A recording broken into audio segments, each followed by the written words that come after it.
What's up, Capoeira Nation? Welcome back to the part 2 of this episode. This is the second part of this really cool conversation with my friend Folha, Saca, and Caju, her husband. Caju, it was super fun and to keep sharing my capoeira experience and to be part of this interview, reverse interview. Right? Thank you so much for coming back. Thank you so much for keep following the podcast. Go listen and stay tuned for more episodes of the amazing Capoeira Experience Podcast. Thank you so much. So I sort of want to come out from this now and just ask, I think you had 2 episodes maybe on the connections between Capoeira and the Orishas. Oh, yeah. I mean, you have, I started to listen to more after your interview with me, and you have such a breadth of, you have such a diversity of topics, right, and Capoeira experiences. Yeah. Like Benguela versus Banguela. You just have all of this stuff, how to take care of your body. You have all these different experiences of people, teachers in their different corners in the world, how they run class. And so this is going to be a hard question maybe, but No. Of all of those episodes, you don't have to say it's your favorite, but is there one that you would pull out that felt inspiring to you or that you still think about? My conversation with Mr. Dan was very interesting because Mr. Dan and Mr. Cueca, because they unfortunately, and the capoeira community, nobody teaches how to teach, and sometimes I did it. I have done it, and I still do it. Try to figure out what I need to teach, and then with my very first class, I step in front of the people. I have no idea what I'm gonna teach you.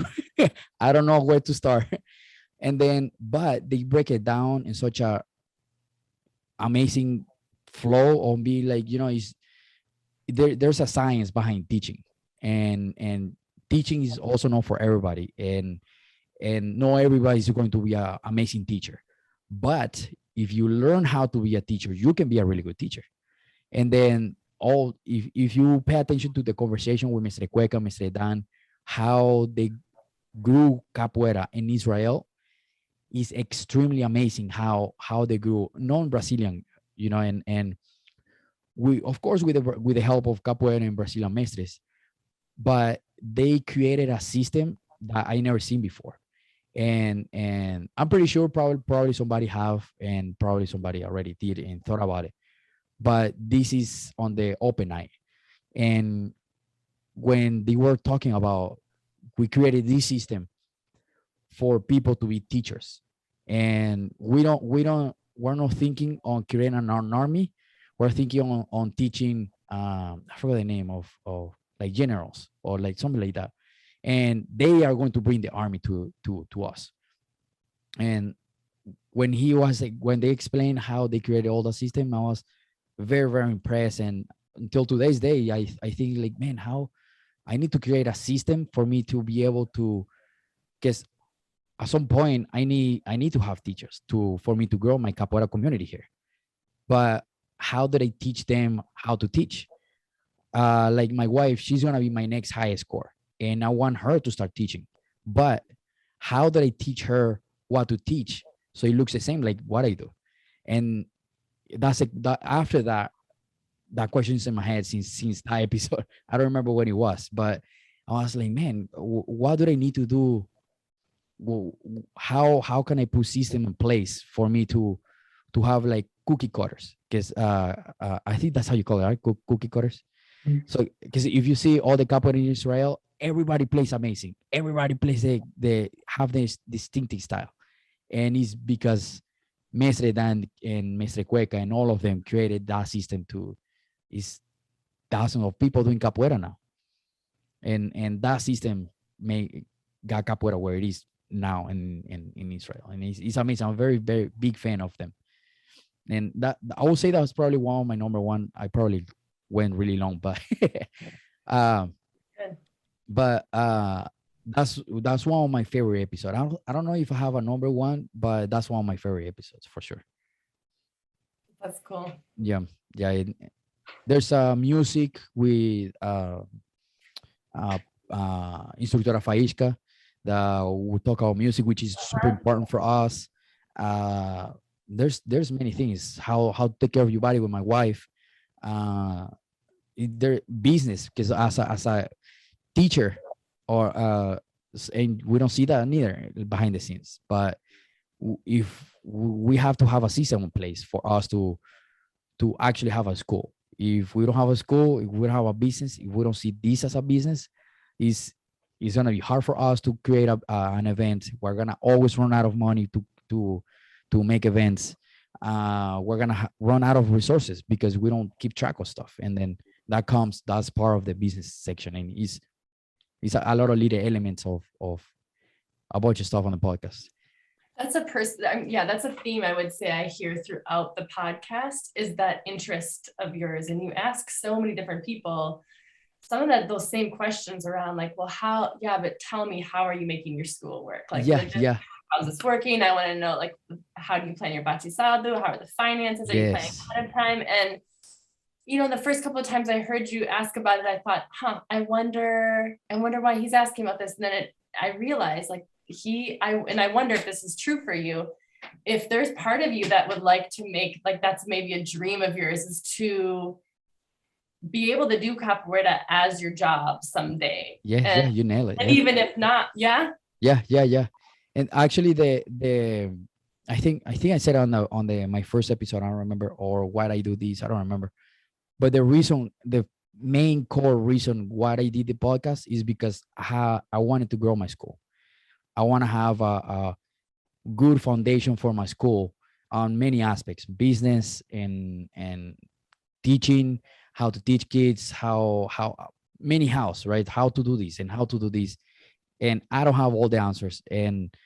But I was like, who else has the answers but the capoeira community? So the capoeira community is gonna help me grow and answer all these questions. At the same time, I'm pretty sure somebody out there is gonna have the same question. So what I'm gonna do is I keep it there. I keep the information there forever. Internet is not gonna go away, at least not on the next year.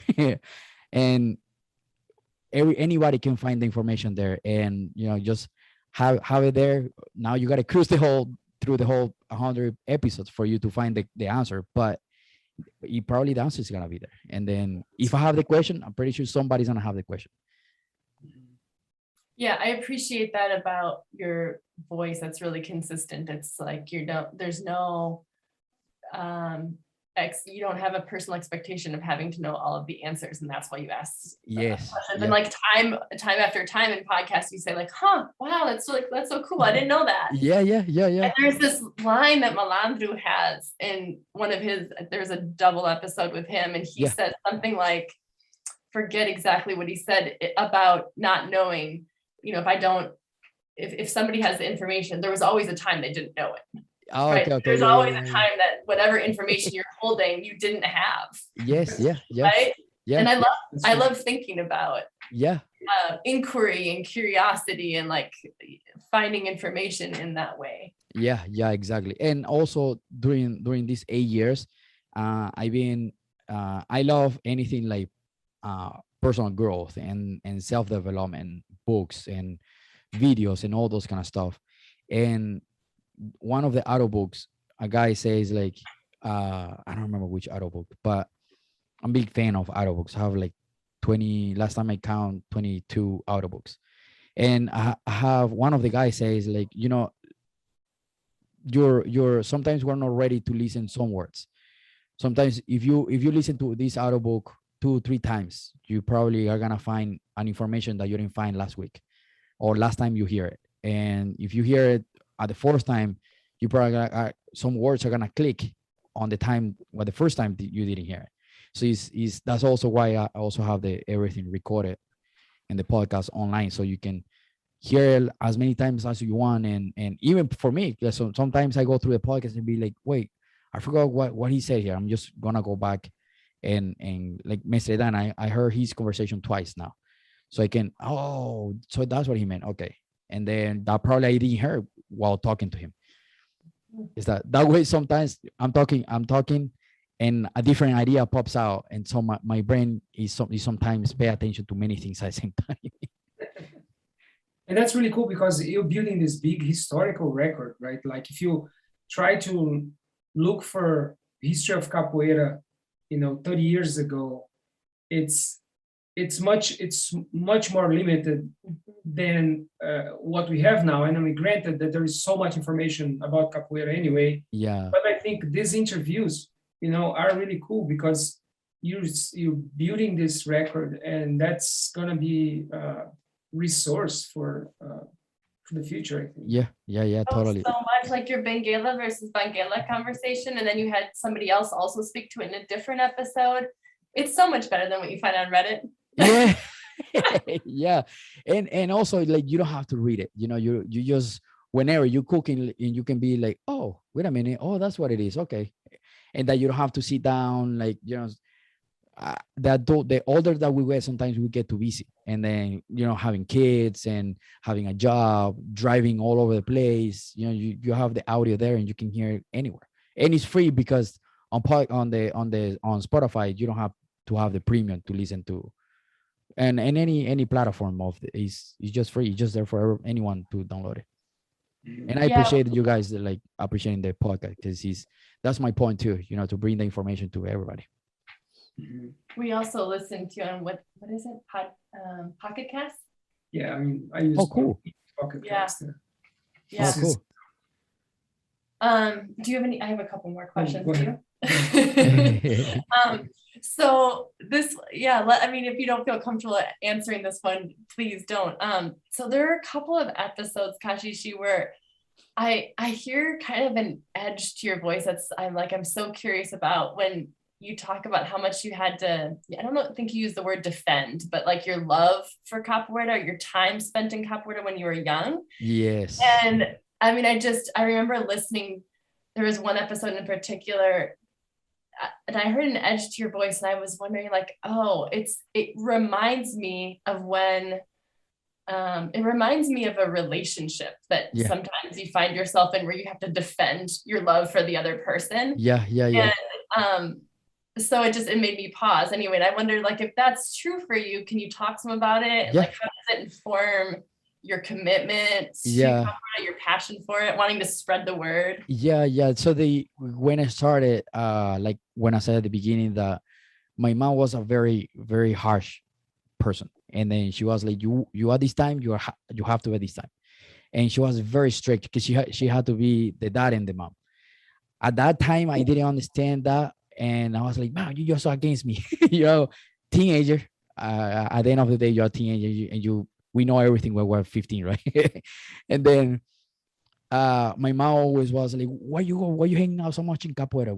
What you doing capoeira? And I guess I was, and I don't say this too much and to openly to capoeira, but I guess I found what I was missing, what I needed, because my mom was working all day, and my mom, when she got home, she just tired and she just want to go sleep.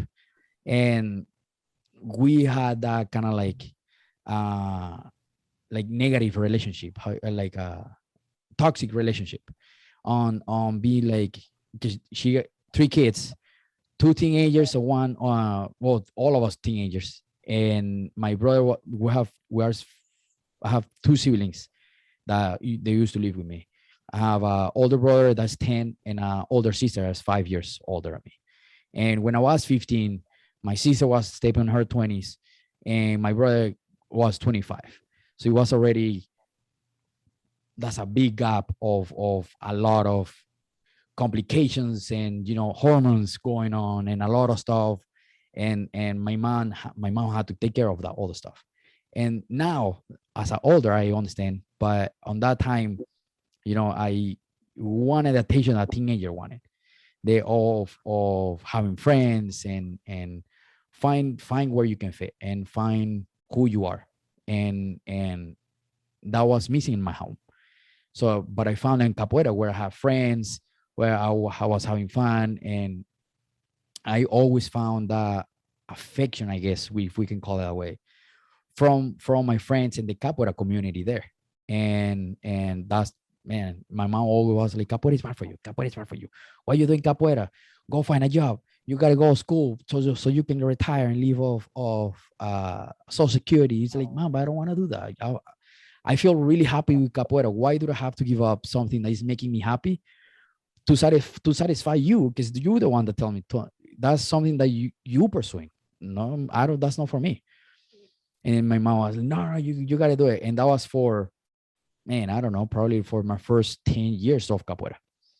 And my very first time I was teaching a class that had a big opportunity in Venezuela of opening a school, but unfortunately it didn't happen, and some issues happened with where I was about to teach. But I came really happy home, and I was like, mom, guess what? I got this deal with capoeira. I'm gonna be teaching. I'm gonna be full time. They're gonna, I'm gonna be making money with capoeira. That's not gonna work.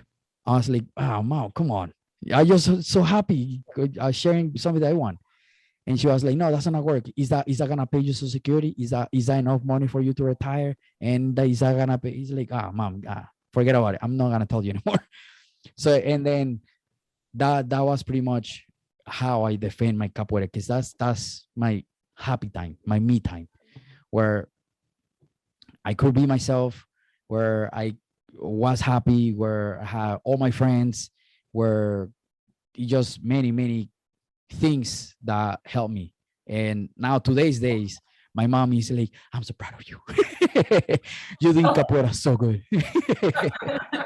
And it's funny, she's like, I don't mind, no, so I love it too. And now as I old, I understand, be like, she just wanted me to be safe, and she just wanted me to have a safe future. And now older, I understand, but her point of view wasn't for me. And because I'm pretty like, I'm like copy and paste from my mom. We have exact same personalities. We think alike, and we crash like 100%. I don't know if that ever happened to you guys, but like when you are so alike of that person that you're like, why is this guy getting? The other day I was actually asking my wife. He's like, will you marry yourself? If you find yourself, it's like, I'm yourself. Will you marry yourself? She was like, probably. And she asked me, will you? I was like, nope. And totally no, will marry myself. I wouldn't know marry, like, if you are like me, I wouldn't marry you. Because we will crash all the time, and it's just like, it wouldn't happen. But that's how pretty much how I defend this, what I love. And it's sometimes I wish you can plug somebody to your feelings, so you can be like, this is what I feel about this, whatever it is, right? And they can feel that emotion and be like, oh, okay, I understand now.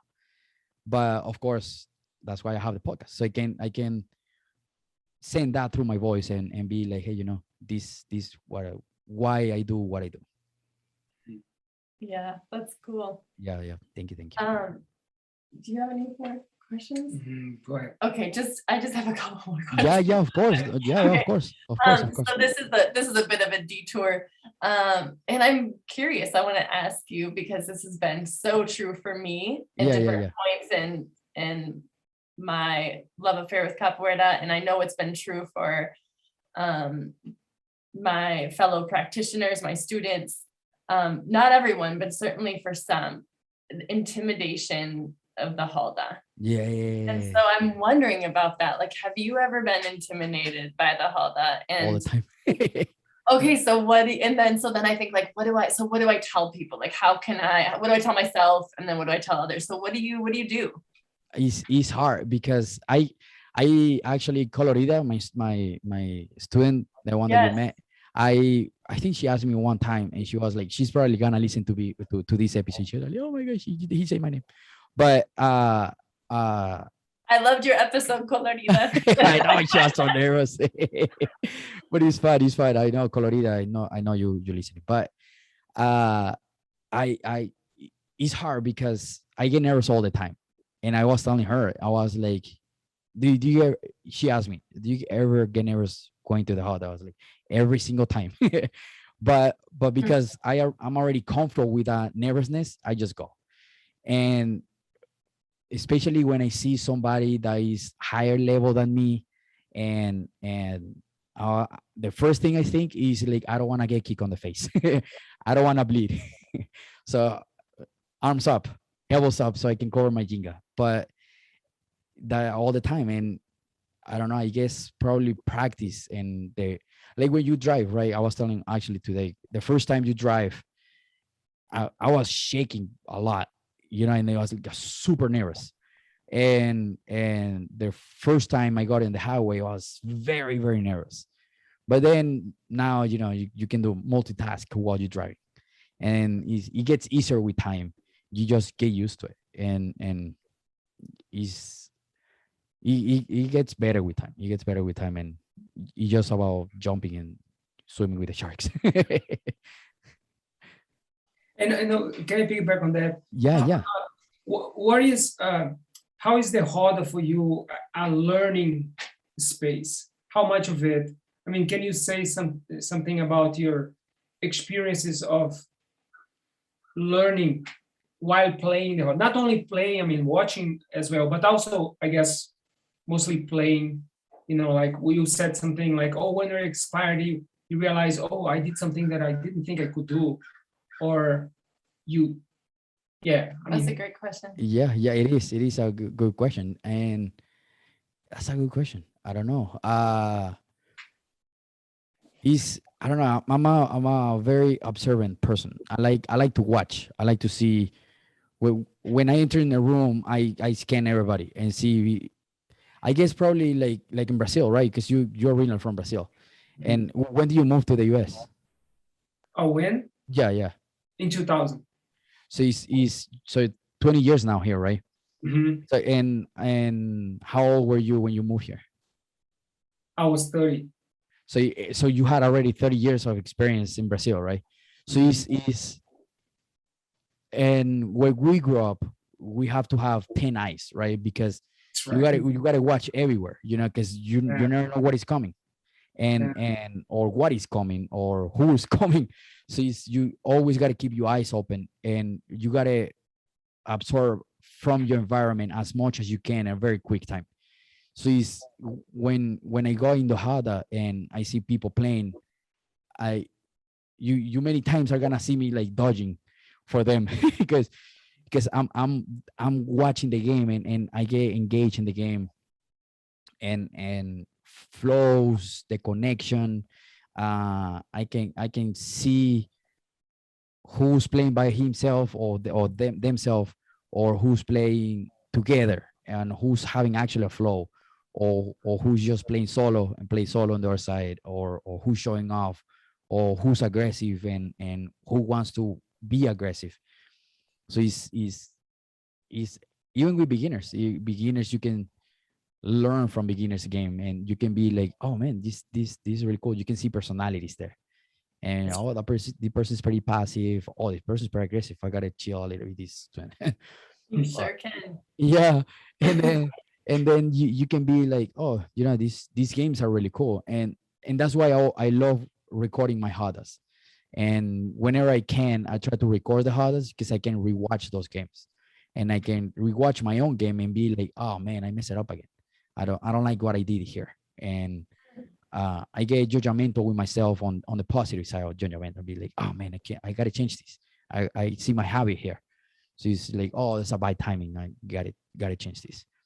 And just learning those little habits on timing, and on habits, and slow, or going the wrong direction, or dodging the wrong direction.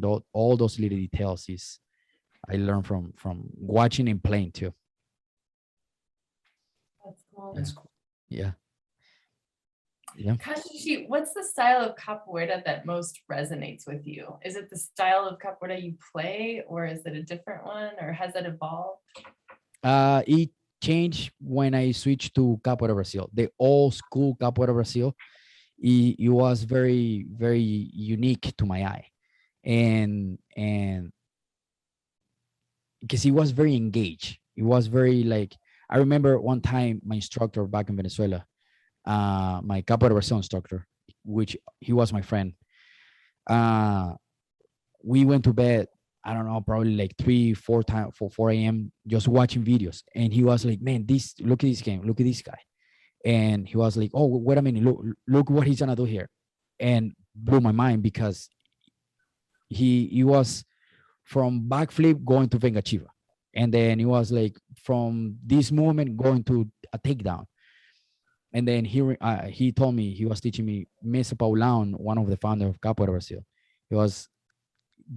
He always taught us in class, he told me that you have to think as soon as you get from the backflip, what opportunities you have. Like as you go in the backflips, watch the game and see what opportunities you have there. And that sticked with me and be like, oh man, I never thought about that. And then that's very Mr. Paulão and Mr. Paulinho's style of teaching. And you have to find the opportunity as soon as you can. And of course, without hurting the person. But if you can get it, good. If you missed the opportunity, move on and find the next. But it's always inside the game and adding florellos and doing anything. It's very distinctive style that I really, really like, especially Fortaleza, Capoeira in Fortaleza, Capoeira Brazil in Fortaleza is really high level, man. High level. Yeah. If you guys go to Fortaleza, you guys definitely like visit all the groups there. Everybody there is really, really nice. I don't know if we'll be going. We're going to we're probably going to Teresina. Oh, cool. Yeah, we in December. Nice. Finally. Oh yeah. Have you guys met Mr. Toro?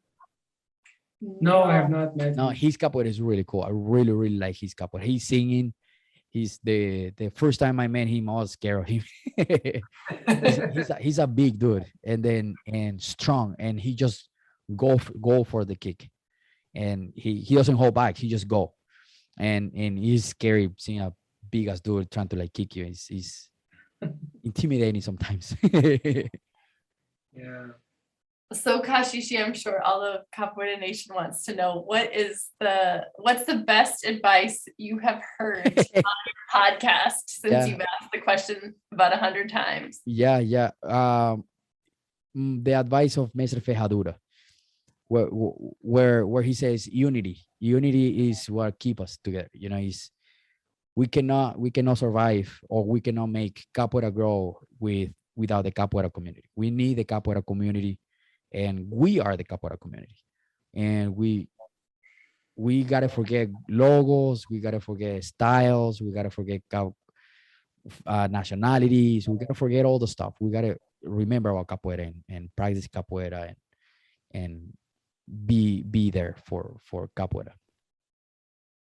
Excellent. So I was gonna ask you what is your advice for Capoeira Nation, but maybe you would say that is it. Yeah, I think so. And I think we need to support each other a little bit more, on the sense of traveling each other. You know, is sometimes people take a little bit harsh, but you know, is one. I just, yes, there's support, but I think we can do better. We can do more. And when I met you at the event before I left, I was like, you know, like here in the Midwest, we have a lot of capoeiristas, a lot of schools. Yes, we're a little bit far. We have probably 5 hours, probably 5.5 hours drive. But if each teacher, each instructor bring to each school 5-10 students, man, we can have huge capoeira events. And if it's 5 school and each of us bring 10 people, that's already 50 people there. And 50 students, if we encourage our students to travel and just go support the capoeira community. So, and because we need that, you know, is again, those enslaved that created capoeira, enemy tribes, they wanted to kill each other before, but now they change and they want to be free, and they need to be free, and they desire to be free. Bro, you're gonna kill me or I kill you. You know, let's break free first. let's help each other to get out of here. And that's who we are, and that we need to encourage and how you call this? bring down more, and that's why I like traveling, because I'm a big believer of I'm gonna do what I say, and I'm not gonna tell somebody to do something that I wouldn't do. So if you're gonna travel, it's because you're gonna see me traveling. If I tell you, support the capoeira community, it's because I'm gonna be there. And if we meet somewhere in an event, let's take a lot of pictures, let's have a conversation, and let's talk, and let's play in the halda. That's cool. Yeah. Excellent. Well, thank you so much. Yeah. Thank you Thank for you. allowing Thank you, guys.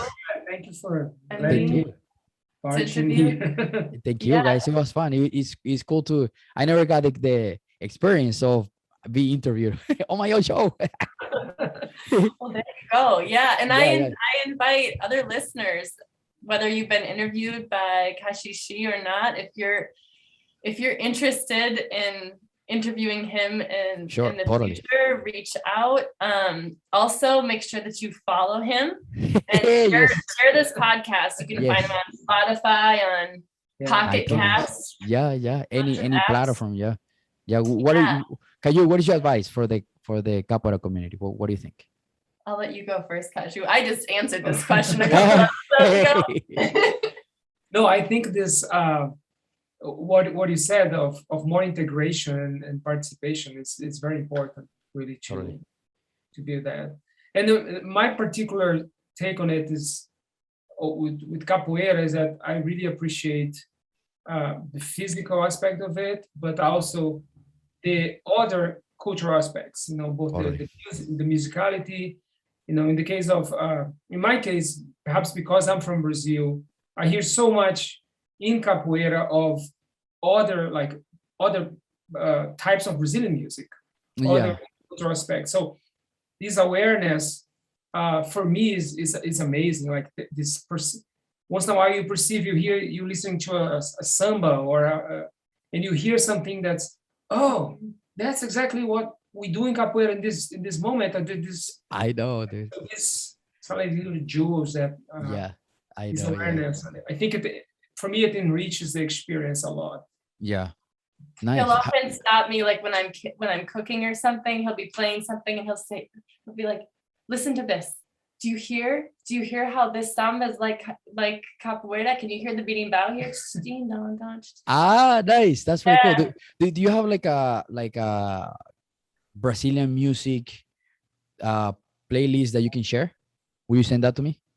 Oh yeah, definitely. Yeah. A playlist like a nice mix of all kind of capoeira music, hip hop, and all those kind of stuff. Pagode, forró, all those kind of stuff. Yeah. He's always listening to music. And nice. I just like really quick, and I don't know if you can edit this later, but there is a Brazilian composer of sambas that's called Paulo César Pinero.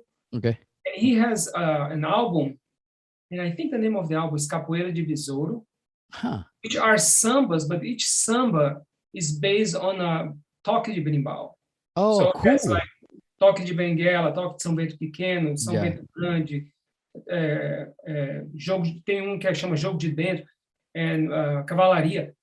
But these are, there is berimbau on that, but there is also drums, there is guitar. Oh it's man, really I want to listen to that. CD, That's pretty cool. How do you feel that now as a Brazilian? How long have you been doing capoeira now? Oh, just not long. 6 years. 6 years, maybe. 6 years. How do you feel the foreigners they been doing capoeira longer than you, or as a Brazilian expression? No, you know what I mean? Like as a Brazilian expression to see other people doing capoeira and appreciating that capoeira. How is that? I mean, it's great to see. I mean, I should say I never did capoeira when I lived in Brazil, so I kind of I knew about it. I loved samba and other types of music, but I never practiced capoeira. And it's really amazing to discover a lot of people who are not Brazilians who know so much about both the Brazilian culture and capoeira and music.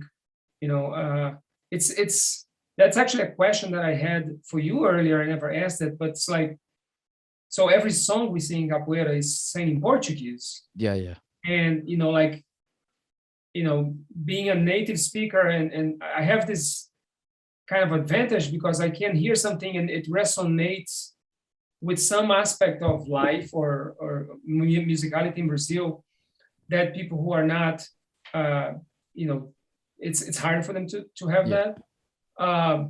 But it's really amazing to see that how many people, engage into the music and in learning. Yeah.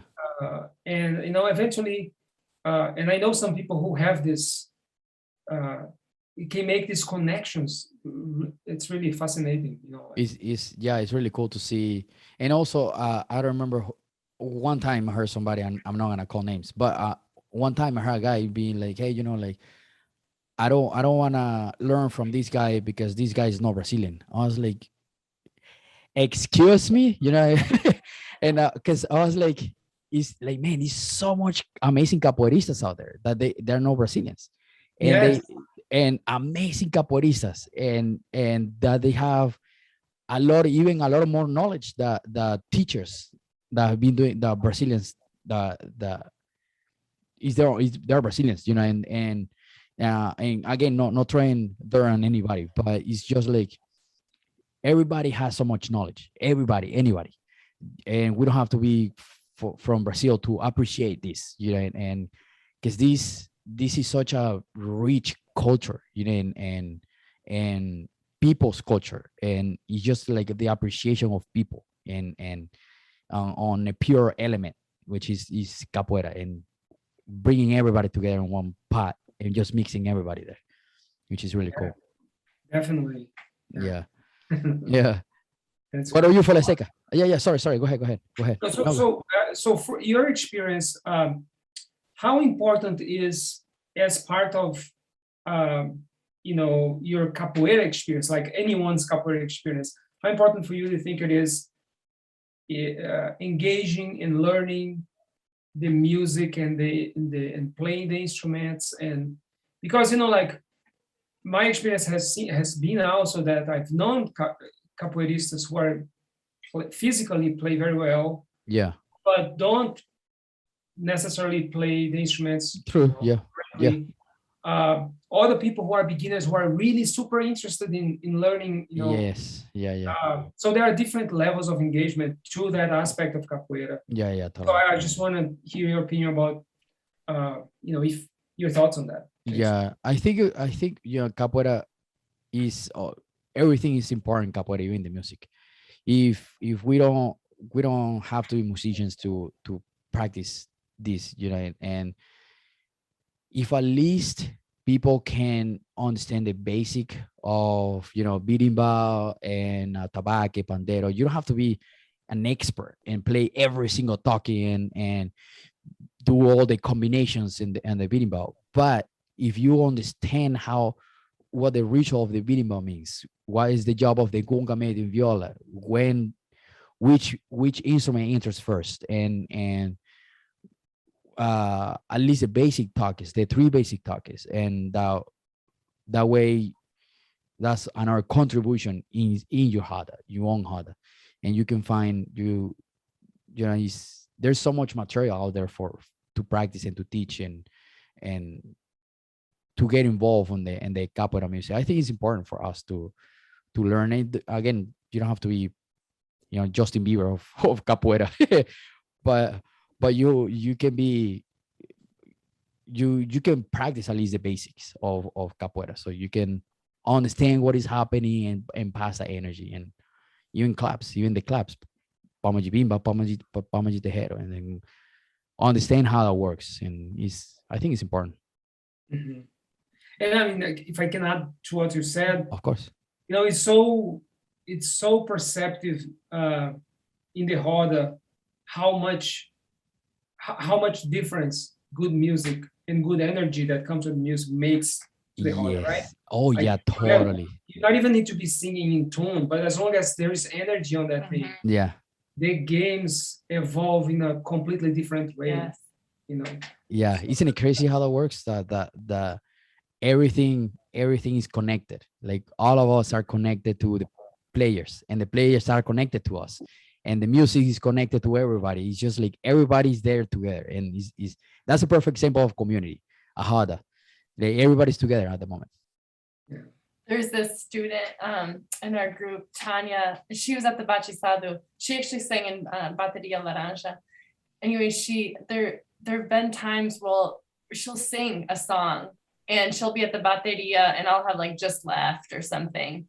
And I'll hear her sing and I just feel like, oh, I want to get in a halda. Oh, nice. That, right? Like there are just times that, or you see somebody and the energy feels good. You see somebody else, like, I really want to play them. Like, let's get in there, you know? Yeah. That's pretty cool. It feels really good to see, to be part of that when somebody's singing and you just close your eyes, just like, oh man, I just want to play. Yeah. That's yeah. Well, thank you guys. Thank you. That was awesome. That's pretty cool. Thank you so much. Yeah, thank you. Anything All else? right, well, make sure you follow this. Make sure you follow Capoeira Experience Podcast and pass it on. It on. Yeah, totally. Yeah. Choose an episode and pass it around your Capoeira group and talk about it like you would a book club. You know? Yeah. Oh, true. Yeah. That's pretty cool. Malandro has a couple of episodes that are so good, or Kashishi has with Malandro. You could choose those and talk about them. Yeah, there's a pretty cool information. It's a lot of really cool information there. Yeah. Oh, thank you so much, guys, and let's keep in touch. Right, thank you. See you guys next time. Okay, sounds good. Bye. Thank you so much for listening. Thank you so much for getting this far.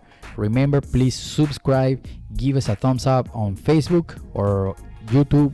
Please subscribe to the YouTube channel. This is going to help us and help me to get bigger numbers and bigger subscribers so we can give more information. Okay, please, if you're listening, I know you're listening, I know you're watching, please give me a subscribe, give me a like. Okay, I know you're watching right here or listening. All right, have an amazing day. Thank you so much for tuning in and listening every single episode, especially the episode we just did. All right, thank you so much. Peace.